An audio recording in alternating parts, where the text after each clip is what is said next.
دلته یو ژیړ رنګه مستطیل لرو او تر دې ځایه مو په شین رنګه مربعو سره ډک کړی دی. خو پوښتنه دا ده چې ټول څومره مربع کولی شو په دې ژیړ مستطیل کې ځای کړو، په داسې حال کې چې مربع یو د بل په سر باندې کېنږدو. ډېر ښه، وګورئ له مخکې څخه لرو د 1 2 3 4 شنې مربع او راځئ یو څو نورې به هم ورزیاتې کړو. کولی شو یو دلته کېږدو، ښه دا یو په دې ځای کې، او کولی شو یو بله دلته رسم کړو، دلته په دې ځای کې.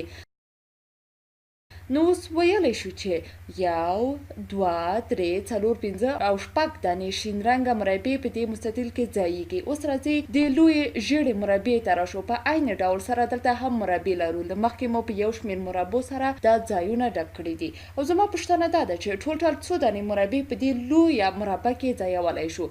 راځئ پیل به یې کړو. دلته په دې ځای کې به د نورو په اندازه یوه مربع کېږدو. دا ټولې مربع سره یوه اندازه دي. اول به یې رسم کړم او بیا کولی شو چې په پای کې وشمارو. همداسې په همدې ډول سره دلته یوه دانه بله هم رسم کولی شو. اوس یې کولی شو چې وشمارو.